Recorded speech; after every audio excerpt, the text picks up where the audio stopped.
Chapter 1 of 8 Pillars of Prosperity by James Allen. Recording by Andrea Fiore. Chapter 1. 8 Pillars. Prosperity rests upon a moral foundation. It is popularly supposed to rest upon an immoral foundation, that is, upon trickery, sharp practice, deception, and greed. One commonly hears even an otherwise intelligent man declare that no man can be successful in business unless he is dishonest, thus regarding business prosperity, a good thing, as the effect of dishonesty, a bad thing. Such a statement is superficial and thoughtless, and reveals a total lack of knowledge of moral causation, as well as a very limited grasp of the facts of life. It is as though one should sow henbane and reap spinach, or erect a brick house on a quagmire, things impossible in the natural order of causation, and therefore not to be attempted. The spiritual or moral order of causation is not different in principle, but only in nature. The same law obtains in things unseen, in thoughts and deeds, as in things seen, in natural phenomena. Man sees the processes in natural objects, and acts in accordance with them, but not seeing the spiritual processes, he imagines that they do not obtain, and so he does not act in harmony with them. Yet these spiritual processes are just as simple and just as sure as the natural processes. They are indeed the same natural modes manifesting in the world of mind. All the parables and a large number of the sayings of the great teachers are designed to illustrate this fact. The natural world is the mental world made visible. The seen is the mirror of the unseen.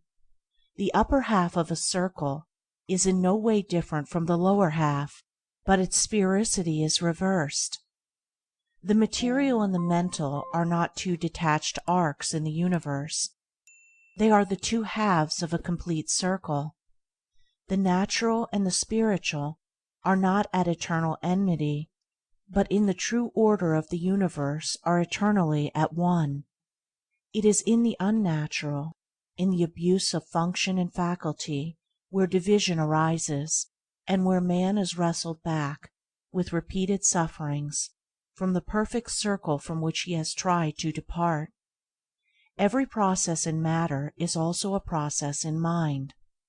Every natural law has its spiritual counterpart. Take any natural object, and you will find its fundamental processes in the mental sphere if you rightly search.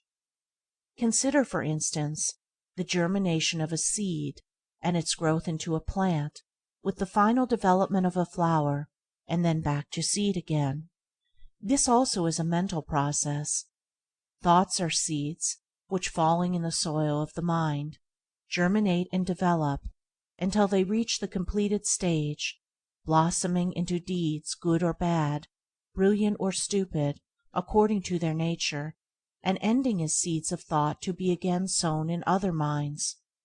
A teacher is a sower of seed, a spiritual agriculturist, while he who teaches himself is the wise farmer of his own mental plot. The growth of a thought is as the growth of a plant. The seed must be sown seasonably, and time is required for its full development into the plant of knowledge and the flower of wisdom. While writing this I pause, and turn to look through my study window, and there, 100 yards away, is a tall tree, in the top of which some enterprising rook from a rookery close by has, for the first time, built its nest. A strong northeast wind is blowing, so that the top of the tree is swayed violently to and fro by the onset of the blast, yet there is no danger to that frail thing of sticks and hair, and the mother bird, sitting upon her eggs, has no fear of the storm. Why is this? It is because the bird has instinctively built her nest in harmony with principles which ensure the maximum strength and security. First, a fork is chosen as the foundation for the nest, and not a space between two separate branches, so that, However great may be the swaying of the top tree, the position of the nest is not altered, nor its structure disturbed. Then the nest is built on a circular plan, so as to offer the greatest resistance to any external pressure, as well as to obtain more perfect compactness within, in accordance with its purpose, and so, however the tempest may rage, the birds rest in comfort and security. This is a very simple and familiar object, and yet, in the strict obedience of its structure to mathematical law, it becomes to the wise a parable of enlightenment, teaching them that only by ordering one's deeds in accordance with fixed principles is perfect surety, perfect security, and perfect peace obtained amid the uncertainty of events and the turbulent tempests of life. A house or a temple built by a man is a much more complicated structure than a bird's nest, yet it is erected in accordance with those mathematical principles which are everywhere evidenced in nature. And here is seen how man, in material things, obeys universal principles. He never attempts to put up a building in defiance of geometrical proportions, for he knows that such a building would be unsafe, and that the first storm would, in all probability, level it to the ground, if indeed it did not fall about his ears during the process of erection. Man in his material building scrupulously obeys the fixed principles of circle, square, and angle, and aided by rule, plumb line, and compasses, he raises a structure which will resist the fiercest storms, and affords him a secure shelter and safe protection. All this is very simple, the reader may say.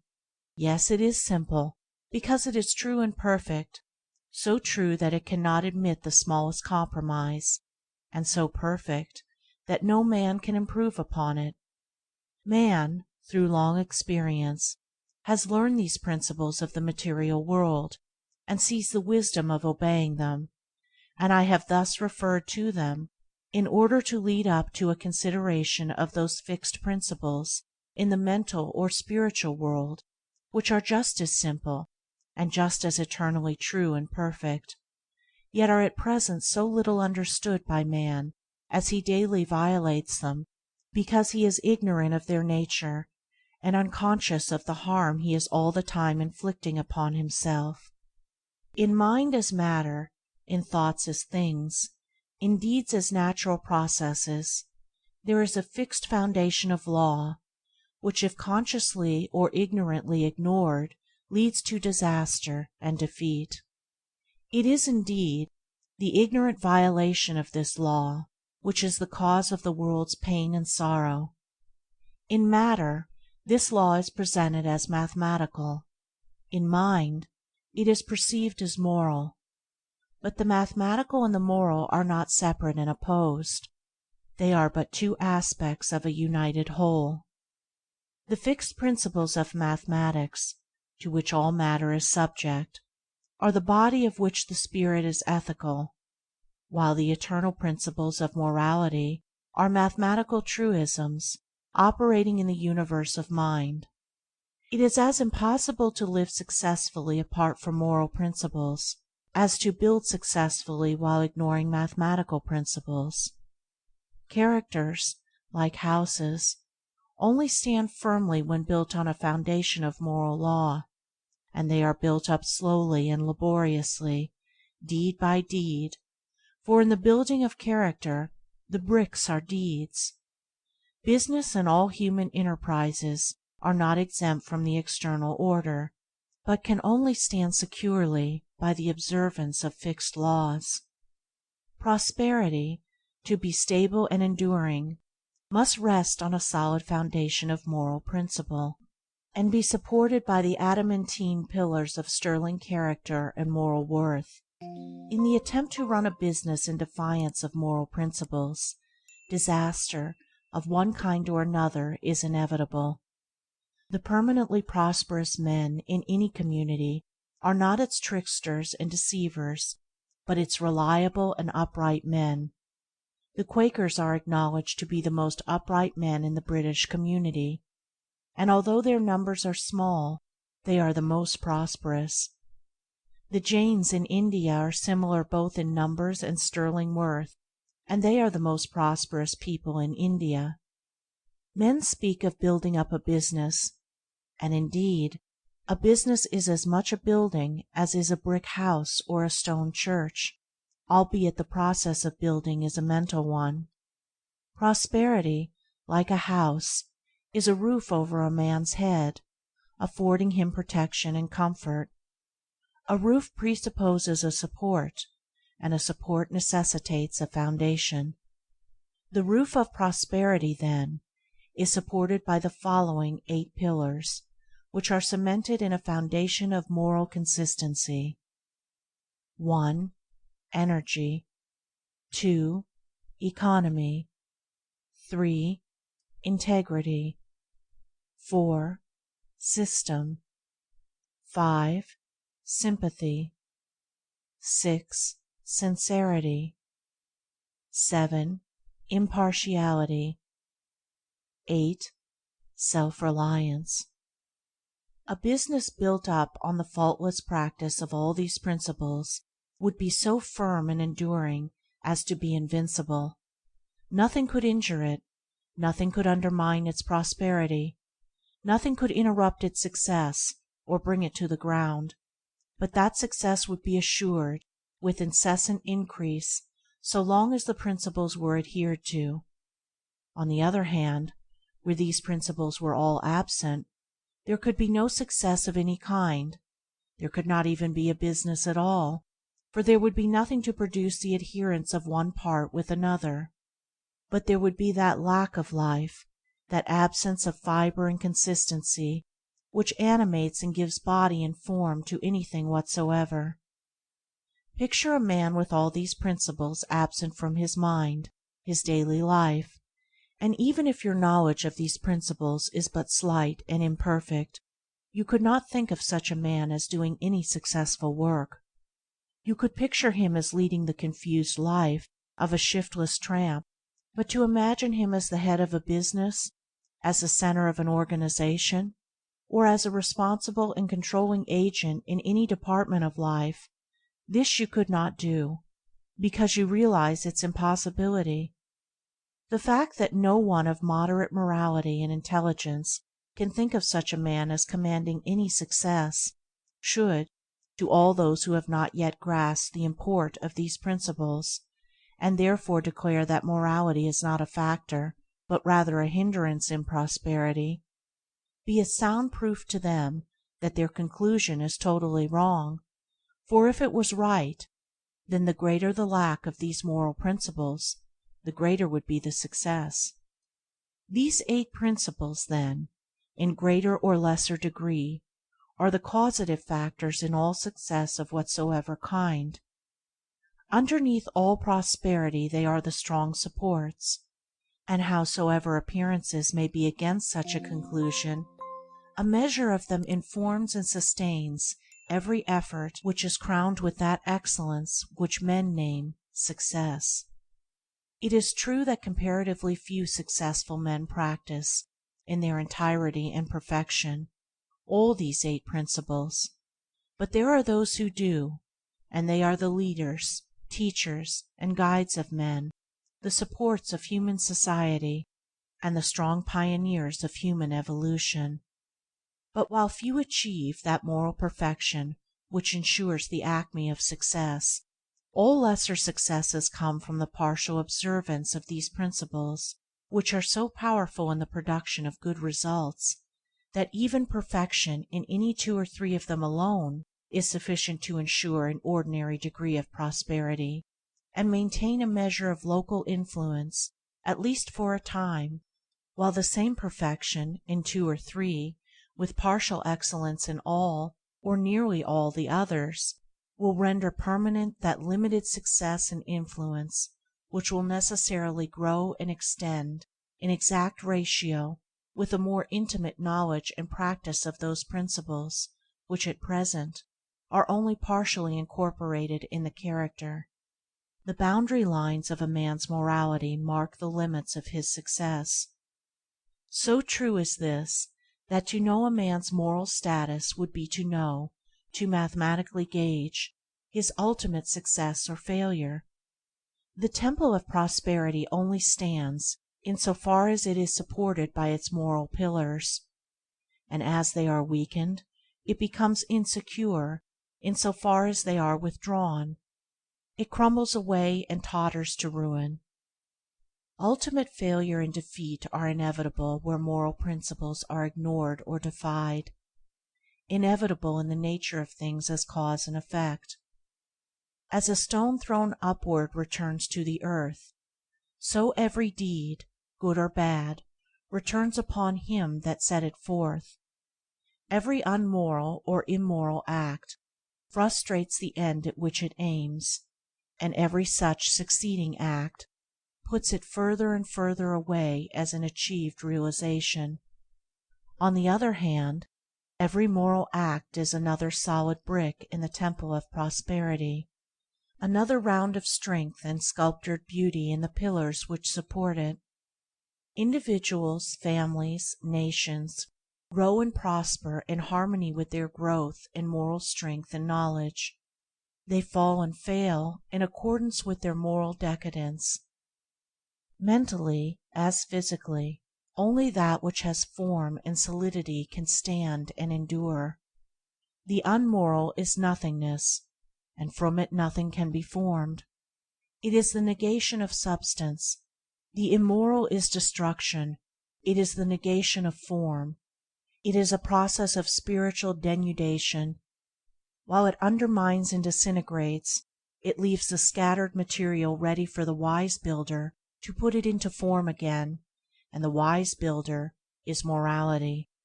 The moral substance, form, and building power in one. Morality always builds up and preserves, for that is its nature, being the opposite of immorality, which always breaks down and destroys. Morality is the master builder everywhere, whether in individuals or nations. Morality is invincible, and he who stands upon it to the end stands upon an impregnable rock, so that his defeat is impossible, his triumph is certain. He will be tried, and that to the uttermost, for without fighting there can be no victory, and so only can his moral powers be perfected, and it is in the nature of fixed principles, as of everything finely and perfectly wrought, to have their strength tested and proved. The steel bars, which are to perform the strongest and best uses in the world, must be subjected to a severe strain by the ironmaster as a test of their texture and efficiency before they are sent from his foundry. The brickmaker throws aside the bricks which have given way under the severe heat. So he who is to be greatly and permanently successful will pass through the strain of adverse circumstances and the fire of temptation, with his moral nature not merely undermined, but strengthened and beautified. He will be like a bar of well-wrought steel, fit for the highest use, and the universe will see, as the ironmaster his finely wrought steel, that the use does not escape him. Immorality is assailable at every point, and he who tries to stand upon it sinks into the morass of dissolution. Even while his efforts seem to stand, they are crumbling away. The climax of failure is inevitable. While the immoral man is chuckling over his ill-gotten gains, there is already a hole in his pocket through which his gold is falling. While he who begins with morality, yet deserts it for gain in the hour of trial, is like the brick which breaks on the first application of heat, he is not fit for use, and the universe casts him aside, yet not finally, for he is a being and not a brick, and he can live and learn, can repent and be restored. Moral force is the life of all successes, and the sustaining element in all prosperity. But there are various kinds of successes, and it is frequently necessary that a man should fail in one direction that he may reach up to a greater and more far-reaching success.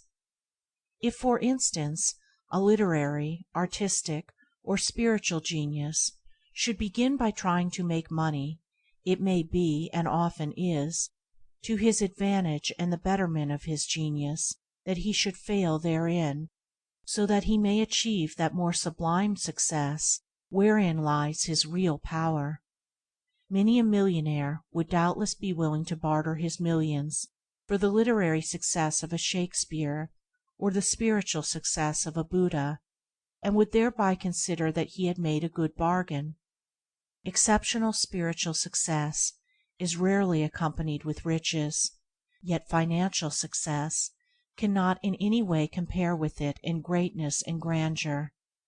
But I am not, in this book, dealing with the success of the saint or spiritual genius, but with that success which concerns the welfare, well-being, and happiness of the broadly average man and woman, in a word, with the prosperity which, while being more or less connected with money, being present and temporal, yet is not confined thereto, but extends to and embraces all human activities, and which particularly relates to that harmony of the individual with his circumstances which produces that satisfaction called happiness and that comfort known as prosperity. To the achievement of this end, so desirable to the mass of mankind, let us now see how the Eight Principles operate, how the roof of prosperity is raised and made secure upon the pillars by which it is supported. Chapter 1. Recording by Andrea Fiore.